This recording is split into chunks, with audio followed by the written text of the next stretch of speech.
What? Dad? Hello, Sam. You're still dead, aren't you? Yes, I am still dead. You, on the other hand, don't look so good. I hear you've been having a little marital trouble. I want a divorce. Oh, yeah? Well, today's your lucky day, kid. You're gonna get one. I looked up the song in the album, Death of a Ladies' Man, and it's really pointed stuff. And I wonder what it was about this song that was put out decades ago that inspired this. Well, Death of a Ladies' Man, the song, and even the album, in a way, is about obviously the end of one relationship. But I think at another level, it's an end to a certain kind of myth of love or a myth of romantic, some sort of romantic lover. And I think it's the death of that kind of thing. And we were very interested in making the movie in the difference between fantasy and reality, and the difference between this sort of romantic, libertine that has sort of percolated through the culture for so many years, and the reality that crashes up against with family and with, other human beings. Papa, are you okay? Yeah, everything's fine. Oh, jeez. Is everything okay? It's incredibly poignant, Gabriel, and sometimes painfully so, as your character begins to realize that everything is changing, and that we won't say in what ways, everything. While preparing for it, did you feel that kind of pain? Did you respond to that in any way? It seemed to me to be a very universally human depiction of a soul in transition.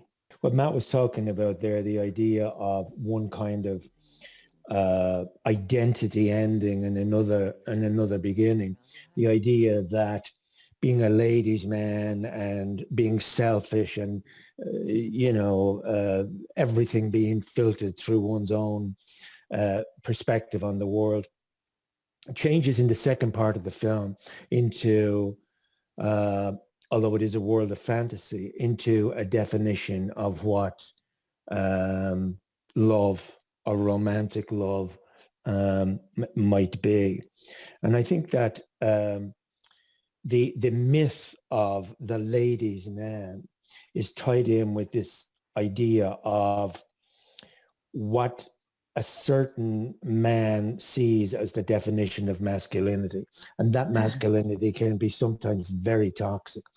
But I think what Matt has done here is he's presented a character that's really fragile and that is human and that is very, very delicate, and comes to realize that the identity that he's constructed for himself means absolutely nothing, because he has nothing left inside, because he's taken and not given. So what we're looking at is an astrocytoma tumor. It's one of the largest tumors I've ever seen. And also, it brings up the idea in some of your relationships, the girl who likes the bad boy. And that. Yes, exactly. So, why can't we just get it together and be humanistic and natural? It's an old-fashioned idea, and it ties also into this idea of the hellraiser.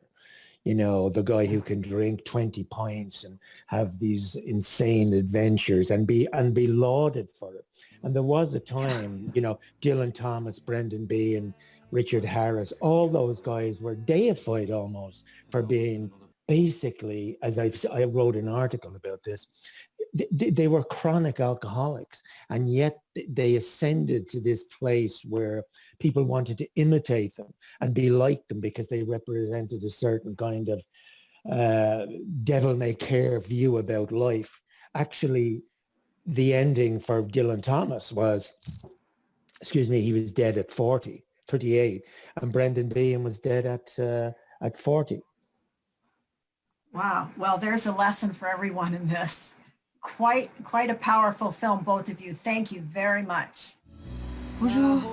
Your friends reading Leonard Cohen. It's a small world. Maybe what you need to start thinking about, another person, another anything, isn't the answer to every little last thing that's wrong with you. On the wire. You know something? You're a terrible ghost. Lame, terrible ghost. I have tried in my way to be free. Let's get you to bed. I'm not tired. I know, love. Let's get to bed.